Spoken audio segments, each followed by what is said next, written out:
On a snowy day with freezing temperatures, I discovered the car battery was dead when I was about to pick up my son James from daycare. So I had to borrow my husband's car to fetch him. On our way home, James suddenly remarked, "Mom, something's weird with the car." Puzzled, I questioned, "What do you mean?" I could see he was genuinely concerned. Even though everything felt normal to me, he was just adamant. "Just pull over. The car sounds different. I'm scared." Seeing the worry in his eyes, I hesitated for a moment, but then pulled over right before hitting the mountain road. "What's up with the sound? Sounds okay to me." "Can we check the car, Mom?" I figured that showing him everything was okay would put his mind at ease. So I sighed, and we both stepped out. What I saw next was completely unexpected. I'm Naomi, and I'm 35. I'm a working mom living in a rural area. By working, I mean I own an orchard. I took over the family business that my dad used to run when I was in my 20s. Our business, which specializes in high-quality fruits for gifts and also makes related products, is doing really well. The local community respects us, and I've always had good relations with neighboring farmers, leading a good life. My husband, Robert, has an online store that sells agricultural items. He's originally from San Francisco and reached out to my company to include our fruits on his website. That's how we first met. Having grown up in the countryside, city boy Robert was a breath of fresh air. We hit it off and started dating. After a year of a long-distance relationship, out of the blue, he proposed. "Naomi, let's get married." Ecstatic, I answered, "I'm thrilled, but I can't leave my business to move to San Francisco." "No worries. I can work from here. I'll move. So, will you marry me?" Touched by his dedication, I said yes, and we tied the knot.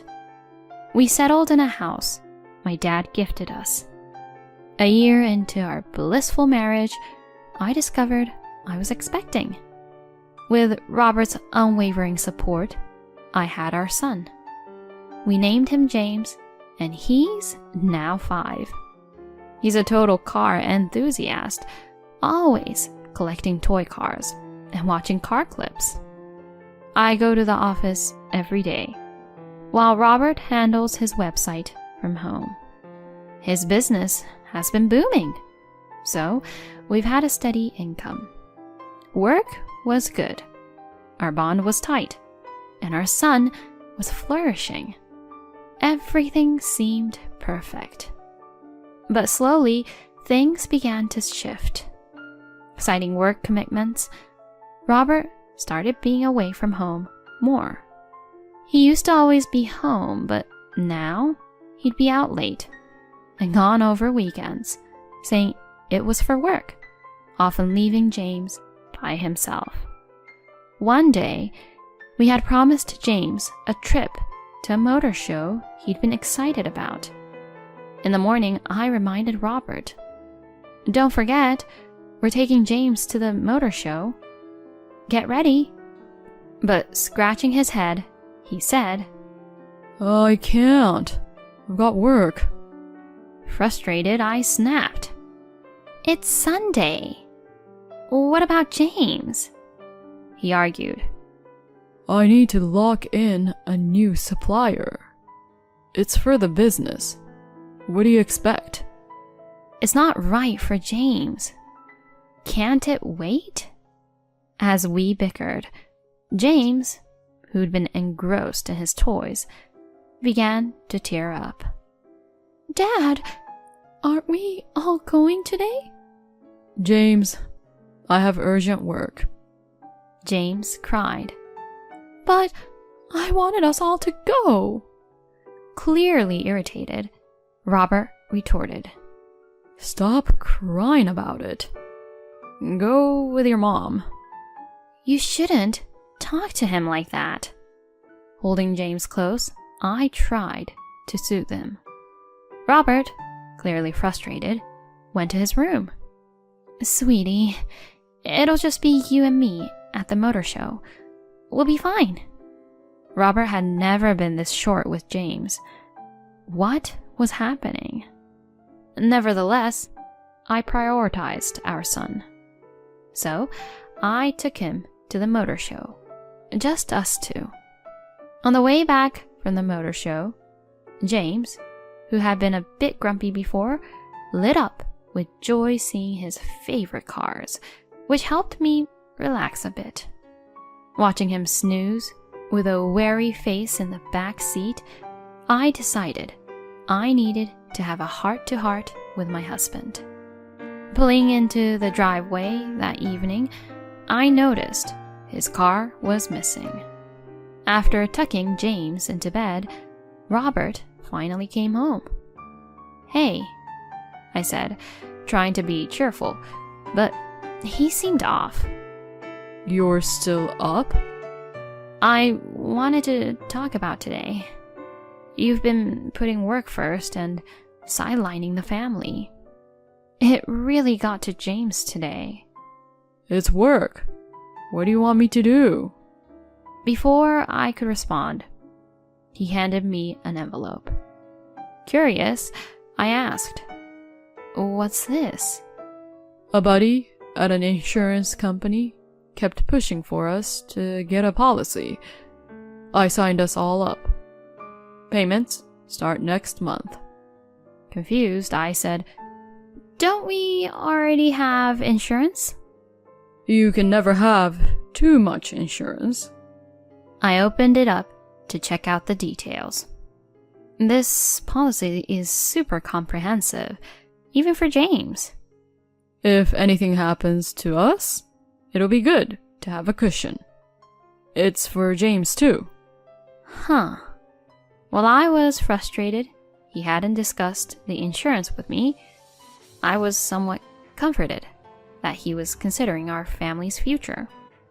But his attitude didn't get better. In fact, it went downhill. We barely talked. He grew distance from James. Our arguments escalated, and the atmosphere at home became strained. What had caused this shift in him? The uncertainty kept nagging at me. One day, at work, during a break, I sat with Andrea, a new hire from the past year. Trying to make small talk, I asked, "Hey, Andrea, how's the job treating you?" She seemed a bit on edge and replied, "Hi, thanks to you, it's been good so far." I chatted to ease the mood, and out of the blue, she asked, "Your husband's in IT, right?" "Yeah, he runs an e-commerce site for farming goods." "I see." After a brief pause, she ventured, "Do you guys get along?" Caught off guard, I managed to chuckle. "Of course, we're good." "Why?" "I've been mulling over marriage and just wondered how it is." She seemed distracted for a moment before diving back into her work. Her comments left me feeling uneasy. Time flew as I juggled work and raising James. The weather shifted and winter hit in full force. One particularly cold morning, despite the chill, I had errands. Like always, I took James to daycare, driving about 30 minutes through some hilly terrain.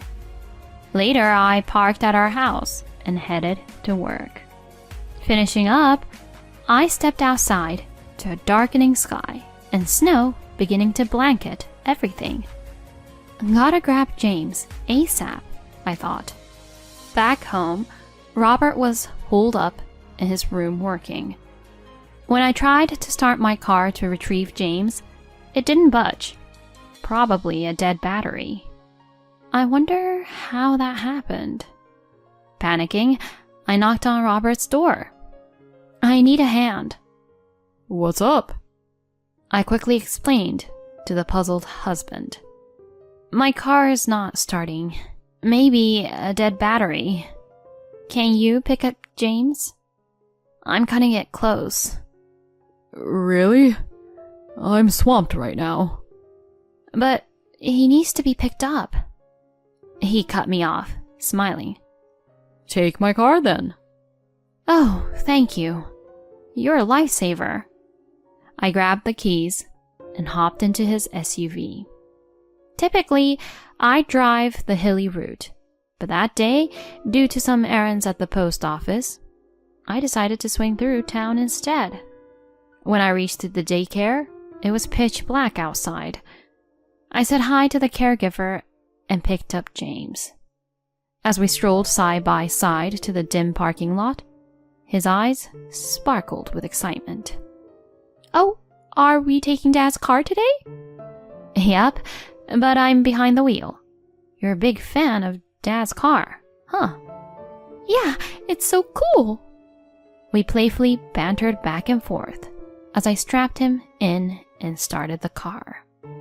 A few minutes into the drive, he suddenly blurted out, Mom, there's something weird with the car. Oh, what do you mean? I could see he was genuinely concerned. Even though everything felt normal to me, he was adamant. Just pull over. The car sounds different. I'm scared. Seeing the worry in his eyes, I hesitated for a moment, but then pulled over right before hitting the mountain road. What's up with the sound? Sounds okay to me. The tires sound different, not like usual. Can we check? Figuring he'd calm down once he saw the tires were just fine, I sighed, and we both hopped out for a look. To my shock, I saw the tires were regular ones, worn to the nub. Driving with these on our snow-covered icy roads was downright dangerous. The thought of driving our usual icy mountain route with these tires sent chills through me. We had been so lucky to get to the daycare without any issues. Mom, these aren't the tires Dad had on before, he commented, looking up at me with wide eyes. I recalled Robert mentioning he'd switched to winter tires on his car. The pieces clicked together in my mind. Parking the car in a nearby lot, I called for a cab. I made one more call while waiting, and then James and I headed home. Walking in, I saw Robert in the hallway, looking utterly shocked. How'd you guys get back? His words confirmed my growing suspicions. So, it was him. James, go to your room until dinner, okay? I told my son softly, and he hurried upstairs. In the living room, I faced off with Robert. He looked pale and asked, Why do you look surprised? Was it that shocking to see us return safely? I don't know what you're talking about. But I cut him off. James noticed the car wasn't right. Thankfully, we avoided potential disaster. And luckily, I didn't drive our usual mountain route to the daycare today. What are you even saying? He said, playing innocent. My frustration boiled over. Stop playing games. Those worn-out tires you put on the car could have killed us both. He tried to mask his surprise and said, What? I don't know anything about that. Deciding it was time to lay my cards on the table, I snapped. Oh, really? Then explain this. I thrust my phone screen in front of him. On it were clear pictures of him getting cozy with a younger woman, kissing, holding each other close at some place. The photos even had captions like, "My sweetheart will be tying the knot soon." What are these? One of my staff members is acquainted with your girlfriend. Apparently, she posted these on her private social media. You've got to be kidding me.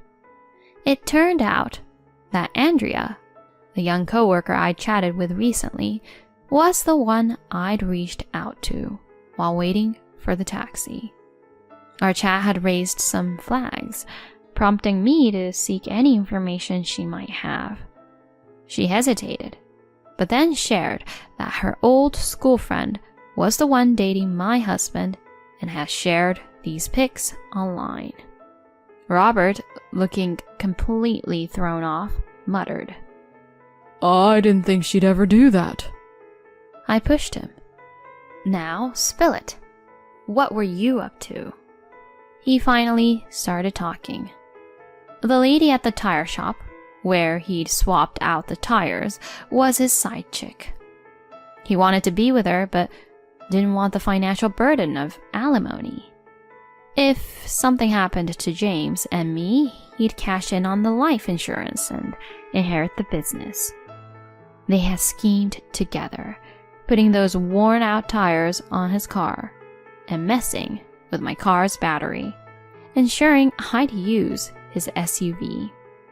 So, you even had your eyes on the life insurance and our business. With a desperate expression, Robert pleaded, Naomi, I'm so sorry. It was a stupid mistake. Repulsed, I shouted, Are you kidding me? I can never forgive this. The cops already know, and I'm getting a divorce. I don't ever want to see you again, you jerk. Please, Naomi. Oh, and I'll let all the local farmers know what you did. I bet they'll think twice before working with your website again. Good luck with that. Right then, the sound of sirens grew closer. I handed him over to the authorities. I'd recorded our entire chat, and it was submitted as evidence. He was convicted and did a stint in jail. The divorce was finalized without a hitch, and I walked away with $90,000 in alimony and our combined savings. Left with nothing, family, money, or a job, I could only guess how Robert would cope post-release. While his mistress avoided jail, the word got out, forcing her to skip town. Rumor has it she's now in the city, living in a shabby apartment, working the late-night scene. I'm in the process of suing her for emotional damage. Meanwhile, I'm still running the business and raising James, with a lot of support and kindness from the community. Lately, James has been saying he wants to work for a car manufacturer when he grows up. I'm all in, doing everything to make that dream a reality. From here on out, it's all about James's happiness and carving out a better future for us.